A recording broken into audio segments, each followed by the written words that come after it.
Hi, I'm Sabine, the Purpose Lawyer. Thank you for listening. Please don't forget to like and subscribe to this podcast. It really goes a long way. It helps us spread the good word. And if you or anybody you know is in the market for legacy or estate planning or business or trademarks, please reach out to our firm. It's the Ambitious Legacy Firm. We are licensed in New York and New Jersey, but we have service partners in all states. So we'd love to work with you. Asset protection, legacy planning, trademarks. We got you. All right. So it's the ambitiouslegacyfirm.com. Now let's get into the episode. Welcome to another episode of the Ambitious Legacy Podcast. I'm your host, Sabine, the Purpose Lawyer. Thank you for listening and thank you for helping me be on purpose. Okay, I'm so excited to be here today because it's giving me life. It's October, it is fall in New York, and it is definitely giving seasonal depression over here, okay? But I'm holding it together. Being here kind of gives me some energy, so I'm excited to talk to you guys here today. Today, I'm going to be talking about, well, I actually wanted to share a story that I heard this week and kind of gives us a good opportunity to look at some things and think about how when you're planning, you have to consider other life circumstances, right? You know, we talk about here estate planning, legacy planning, making sure that you preserve and protect your assets and putting all the pieces together, right?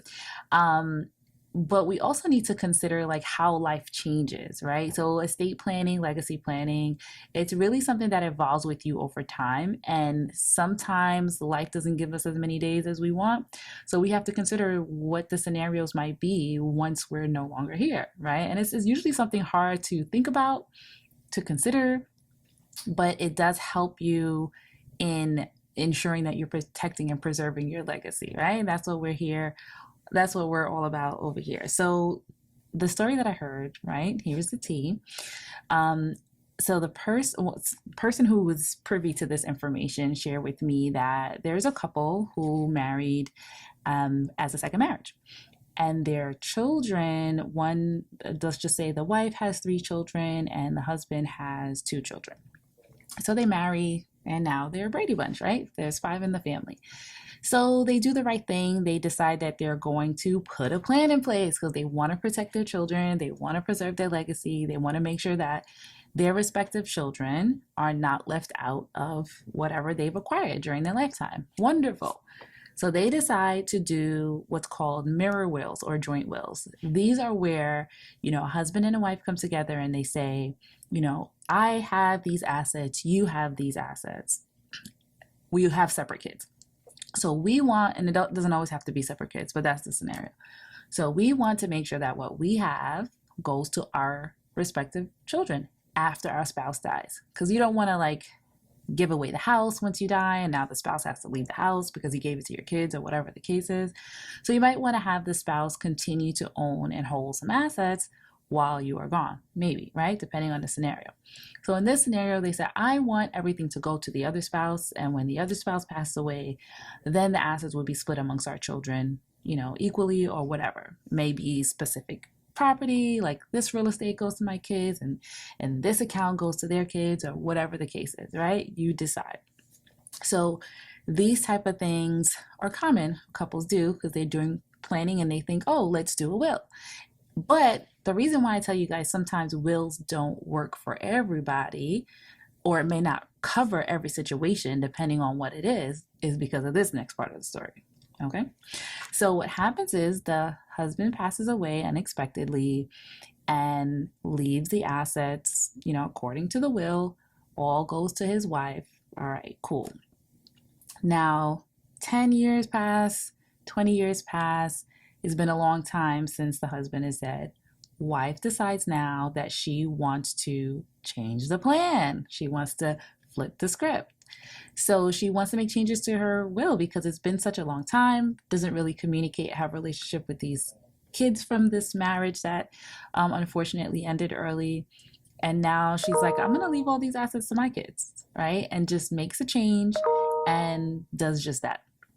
And so dun dun dun, that is the risk with having this type of planning in place because it doesn't necessarily, sorry, I want to make sure you're not hearing these dings.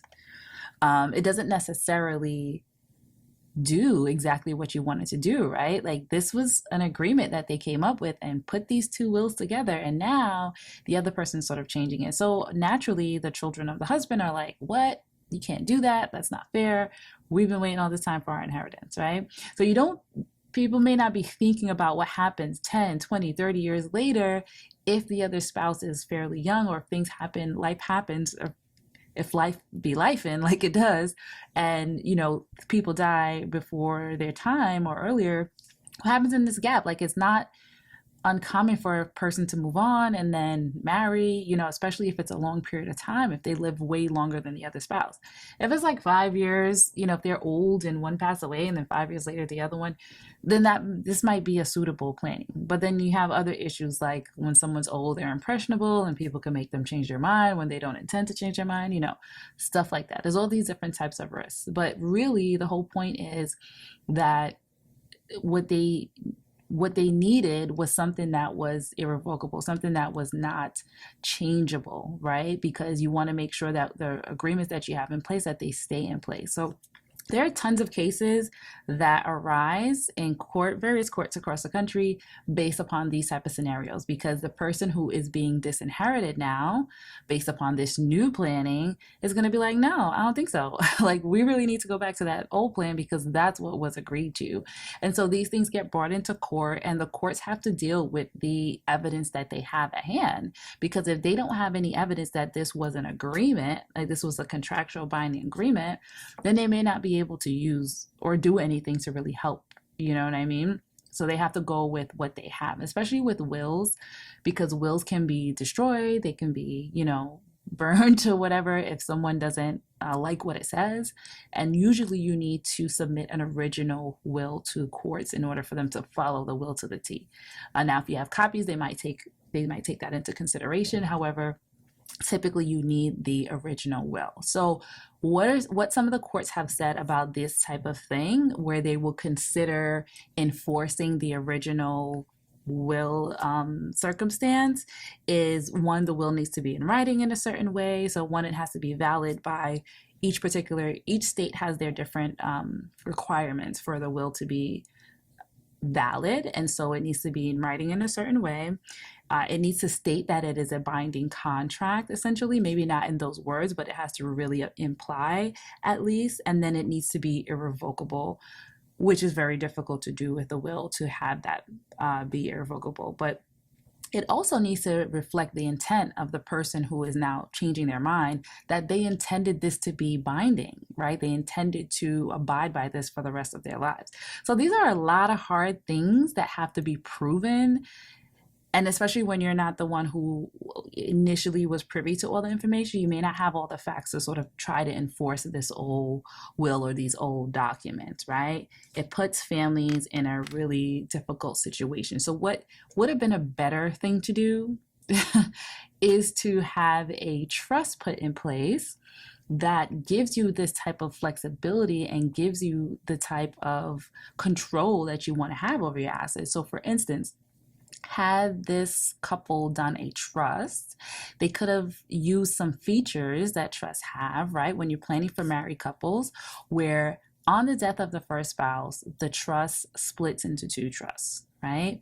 One is a trust that is revocable. It's called the surviving spouse's trust, right? They can continue to use the assets. Typically, it's going to be their own assets unless it's planned otherwise. They can continue to have the freedom and use of their assets. And then the other trust, which we could call the family trust or the marital trust or whatever, there's different ways of setting it up. But that trust is irrevocable, and that trust is preserved for the beneficiaries. That's the whole point of it, is to make sure the beneficiaries ultimately do benefit from this part of the estate. Now, the reason why it's held is so that if the surviving spouse does need something, maybe they need something for health or support or whatever the case is, if they do need something, they can access that trust. However, they can't personally access it. It's not like their piggy bank. But if there's a trustee over that trust, someone who's managing that trust, then that person can sort of be the gatekeeper and say, okay, is this necessary or is this not? Is this in the best interest of the beneficiaries? Does it meet the the intent of the person who drafted it. So it's sort of like you have a gatekeeper, it has this irrevocable feature to it, and it's like the best of both worlds in a sense, right?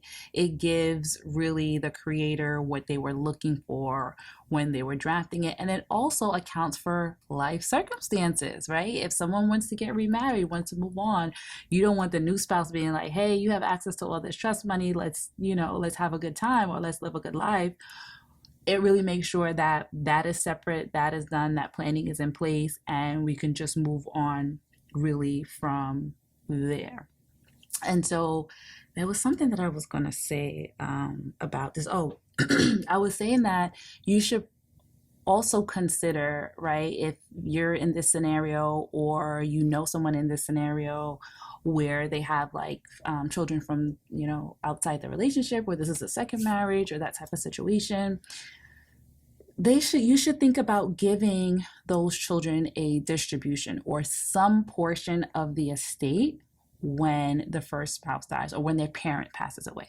Why? Because you don't necessarily want the kids waiting for the surviving spouse to die or creating more issues within the family, because these type of things really can ruin people's lives. They really do ruin people's lives, and we don't want that to be another issue within their lives where they can get some portion of the estate. So say I'll just say 100,000. Say it's $100,000, and you may not want to give the whole $100,000 right away, just in case the surviving spouse needs it. So you might say, let me give them $250,000, when their parent passes away, so that way they can have something, they can feel fulfilled for the moment, and then when the second spouse passes away, they will get the rest, right? So it's something. And then if it's $1 million, it could be 250,000, whatever that case, whatever. I hope I did those numbers right, because I was thinking 100,000, 25,000, and or if it's $1 million, then 250,000. You know what I mean? Something. Give them something so that they're not waiting for the spouse to pass away. There's not contention within the families, because that's one of the things that I get called about most is contention with the previous wife or the previous wife and their kids, or the previous husband and their kids. People get ugly, because the person who was holding together that relationship, the nexus of this universe, they're no longer there. So things fall apart. So I really want to make sure that you account for that. So I said all of that to say that mirror wills or similar wills are not necessarily the best way to plan when you have these complex family dynamics. You might want to think about going the trust route. Again, it's not a one size fits all. So you really need to find out if this, what vehicle would meet your goals? What vehicle will get you and your family, your loved ones, and your assets to the right destination? So if you or anybody you know has this type of scenario or wants to talk about, getting these questions answered or how they can go about planning, feel free to reach out to my firm, The Ambitious Legacy Firm. We deal with these things all the time. We draft wills, we draft trusts, we do all kinds of planning in this area. And so if you need help, please feel free to reach out. And if we can't help you, we'll be more than happy to send you out to our network and make sure that you get the help that you need and that you're preserving and protecting your legacy. And if you're someone who's inheriting, that you're preserving and protecting your inheritance, right? So it's good to be the catalyst in your family to make sure that you're making sure that everyone knows that something needs to be done and what exactly needs to be done, and maybe just having the information available so you know what questions to ask. Anyways, thank you for listening. I hope this was helpful to you, and I will see you next time.